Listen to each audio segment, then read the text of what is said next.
I'm back here today with my review on what we all been waiting for. Okay, I'm gonna give my review on it. The Marshall Mathers LP Deuce number 2. Let's get this out of the way real quick before we get into this. Okay, as you guys know Eminem's career, yada yada yada. You probably know him, blah blah blah. Marshall Mathers the LP1, as they like to claim, is critically acclaimed, his best album, or arguably one of the best hip-hop albums. Not the best, one of the best. Up there with Illmatic and others, as they say. Illmatic by Nas, Reasonable Doubt by Jay-Z, and many others. It's up there with it. Okay, and that album was made back in 2000. Move over now to 2013, he wants to make a sequel of it. It is not really a sequel though, guys. I heard some interviews online. It's more of a revisitation. He said it's more about revisiting about the vibe, the feeling, and revisiting the past. Okay? Or how he feels on his past now. Let's put it that way. Okay. Before we get into the album, all I gotta say is this. This is a great album for what he did. What I mean by everybody was curious, so was I. Could he top the first Marshall Mathers LP? Because that was critically his best album. Some people even said that's his only good album. In my opinion, he had a bunch of good albums that I liked. Please, no one come on here real quick before I get into this damn album. Once again, I gotta clear some other shit up. Don't come on here and say I'm just an Eminem fan and that's the only rapper I like, or call me this, call me that. That's not true, okay? Reason I got a bunch of Eminem reviews down below is because I'm not a fan of the new school hip-hop, okay? Only person's album review I did is when I was sick and I had nothing to do. I did a Drake, Nothing Was the Same review. I don't like Drake that much, as you guys saw in the review. I'm just trying to tell you that I'm not a stan, I'm a fan of his music, and I expect good music. That's it. But any other good album that comes out, like a Jay-Z, a Kendrick Lamar album. I got the Kendrick Lamar album I got the Kendrick Lamar album, but it was a little too late to do a review on the album because I wasn't on YouTube then. Same thing with the Mac Miller album. And some other people, Tyler Creator, whatever. I don't really mess with the new school hip-hop, only a few guys, but let's get that out the way. This is the front cover of it. As you see, it's his old house. See, it's the old house right before he went to the trailer park, as they say. That's him standing out front of it. It says the city of Detroit, Michigan. Yada yada. It's a broken window. The back says, danger, keep out. The construction at Dezen Street condemned as dangerous and unsafe. Then it has the track list in the back. You go inside here. I mean, it's a great way. I mean, I bought the deluxe, so it has 5 more songs instead of just having the 16, you know what I'm saying? It was the same price. I was like, fuck it, it was on sale. I got the same day I got Call of Duty, Best Buys. And then it comes with this little book. I'm not going to open it up, but I'll just show you a little bit of it. See, that's, if you get, oh wait. I might as well just take it. I'm not going to show you it though. See, that's him sitting out front of his old house. Then that's back, it says, watch, you know what I'm saying? I'm just giving you guys a whole review on it. Inside of the house, it's a fucking mess, you know what I'm saying? Everyone said it was a cool concept. I showed my mom this, my mom was like, wow, because she used to be a fan of Eminem back in the day. She don't really listen to any type of music anymore. I don't know fucking how anyone now doesn't listen to music. She's like, wow, this is a cool concept he did. I was like, he did it before. But he didn't go this much into it. So I'm happy he embraced the house and the whole criteria of a lot, because this album, in my opinion, does it top Marshall Mathers LP1. Let's get into that now. Forget about the cover and all that. Does it top the first Marshall Mathers LP1? No, it does not top the first one, okay? It's going to take a lot of fucking shit. He's going to have to... This is the thing. I went back and listened to the Marshall Mathers LP1 last night. I was listening to it last month. I listened to it last week. And I listened to this and I said, let me go listen to Marshall Mathers one more time. Okay? The album was a great album. One of my favorite Eminem albums of all time. One of my favorite hip-hop albums of all time. The first Marshall Mathers. But if you actually sit there and listen to it, there is nothing that he says that is about something, except for Who I Am, maybe the song Kim he's talking about flipping out, or Marshall Mathers, the song Marshall Mathers. Who would have knew why I would get this big, you know what I'm saying? Like, that doesn't really mean anything. It just means, okay, I blew up too quick and I'm, blah, blah. Second of all, it's 2013. Everything he says now doesn't have shock value, okay? what he said before had shock value. Okay? Just like Rick Ross, I heard he said something about put a Molly in some girl's drink. That didn't have shock value. You didn't see it in the news. You didn't see any of that because it wasn't that big of a fucking deal, in my opinion. When Eminem was used to, back in the day, he used to have the gay committees at him, whatever you call them, the gay people coming at him because he used to say, you know, all this fag stuff or something. My bad about using the F word, but you know what the fuck I'm saying. All types of shit. He had people coming at him left and damn right. He loved it, and he loved it. He would embrace it and talk about it in his raps. He said, I forget what the one line is. He says, I got a dagger with a jagged edge. I'll stab you in the head whether you're a fag or les. Talking about the homos or the gay people. I have nothing against them. I'm just trying to point it out.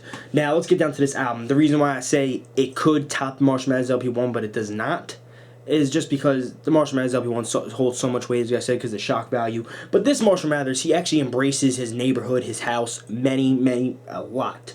Like, the song, for example, Legacy, where he's talking about he's riding around in his town on a little bike he found in the trash, put together himself with a walk band, getting beat up by people. And the same thing goes for the song, what's the name of that damn song? I'm trying to remember off the top of my head. I can't. Not Brainless. He didn't say something about that. Maybe, oh yeah, I think it was Brainless. Yeah, he says, this kid took my licorice and threw it inside a liquor bush. My bad. Took my licorice and threw it inside a picker bush.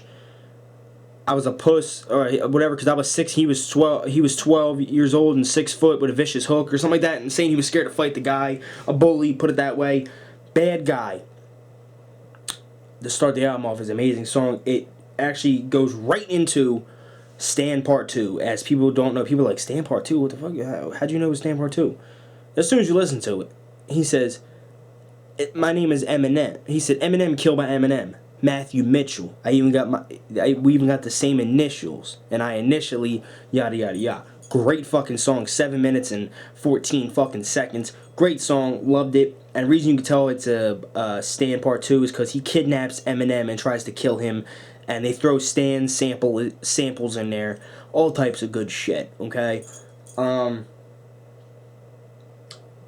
I gotta say is this. You know it's Stan Part 2 because Matthew from Stan 1. Okay? Let's put it this way. The reason he didn't call it Stan Part 2 is because it would have held so much weight. Okay? Just like this album in general does. My opinion, I put this album over Eminem's Show. Eminem's Show, in my opinion, was a good album, but it wasn't a good album at the same time. They had, Till I Collapse, great song. They had all these good-ass songs on it. And then you had some goofies like Big Weenie, whatever the fuck that shit was. This right here, he only has, I think, one goof song on here? One goofy song. I think it was So Far. I was wondering why online would he do a fucking song like that, like, first he comes in rapping like a Jamaican, and then he goes right into like a country beat. I'm not against country, I'm just saying, this was supposed to be a purified hip-hop album. I found online the reason why he used that beat is because he was trying to focus on that house so much. He wanted to rap on the beat that song that used to get played inside his house when he was younger. I'm like, wow, that's crazy. Rhyme or Reason was actually the real song by the Zombies called Time of the Season. Great remix. Not even a rap song, but he raps the song, and it's a really great song. I just like how because I'm into classic music too. Same thing with Love Game featuring Kendrick Lamar. I love this song. A lot of people don't like it, but it's just because they don't know classical music. Headlights, he apologizes to his mom and sorry for all the bad things he said about her because they got Marshall Mathers LP1. The song Kill You. He's talking about, you don't want to fuck with me, girl, leave you, ain't nothing but a slut to me. He's talking about his mom saying, I'm killing and raping her. He's sorry, and even that she did fuck his ass up back in the day, he's sorry about it. Rap God, great song, amazing song, as you guys know. The songs that stand out to me that I like the most is So Much Better. He says, my life would be so much better if you just drop dead. I was like, wow, that sounded like a Marshall Mathers LP song. These are the songs that sound like Marshall Mathers LP songs. Bad Guy, Rhyme or Reason sounds like Drug Valid from the first one. So Much Better. Brainless, Evil. My bad, Evil Twin. What else would I put on there? Maybe... There are 3 or 4 main songs that actually sound like the first Marshall Mathers song, okay? Now, why I say this is such a great... I wouldn't say sequel, but just such a great addition to the first one, to the second one, because this is 13 years later. It'll be different, okay? He probably would have made this 100 times better if this was 2002, because the first one came out in 2000. That's only 2 years apart. This is 13 years later. He's off drugs. He has a family now. His kid's 17 years old, almost graduated college. He's 41. Back then, he was like, what, 29, 27? He's not going to sit there and do all this crazy shit. So for what it was, I fucking appreciate it and I love it, okay? It's the best attempt. I was thinking Recovery 2. It is not Recovery 2 at all. I think this is better than Recovery. This is what I wanted. Right next to, I like Relapse too, but I like this fucking shit a lot. Okay, every time you pop it in, it's like you're listening to it for the first damn time. I fucking love it. I just want to say real quick, I bought the album, as you see right here, the deluxe edition. My bad if I'm dragging this video on. When I first heard the album, I listened to the leak. I didn't want to listen to it. My friend was like, come on. I was like, no, I ain't fucking listening to the album. I ain't listening to that leak. I didn't want to. I just wanted to wait for that day so I can bump in and play Call of Duty. So I said, fine, I'll play one song. I was like, I was just picking through the songs. I picked So Far, the song So Far, where he's rapping and then the country beat comes in. I'm looking around like, what the fuck? I said, let me play one more song, Stronger Than I Was. He started singing on the whole entire track. I literally said, fuck this album. I started flipping out, because I've been waiting for this album, hyped up for this fucking shit for a long time. I started flipping out and saying, this guy's yada yada yada. And then I listened to it 3 or 4 more times, and the album's fucking amazing. It's a great album, great piece of work. Shout out to Eminem. What do I give it out of 10 stars? I give it a 9.5. Only reason I take that one little 5% away, and I'm a big Eminem fan. Come from me, it should be a 10, but I'm giving it a 9.5 because of the one singing song. Even though, don't get me wrong, that song actually means something. Stronger Than I Was. Or no, my bad. The So Far song, even though he's trying to joke on that, I give it a 9.5. Great album. Hope he comes out with a new one real soon. See y'all later. Comment below, like this video. Comment below on your thoughts on your favorite song on the album. What do you think about the album? Do you think it topped the Marshmallows LP1? Do you think it's even close to it? Do you think it's better than Recovery? What's your thoughts? Peace. Did you hear it?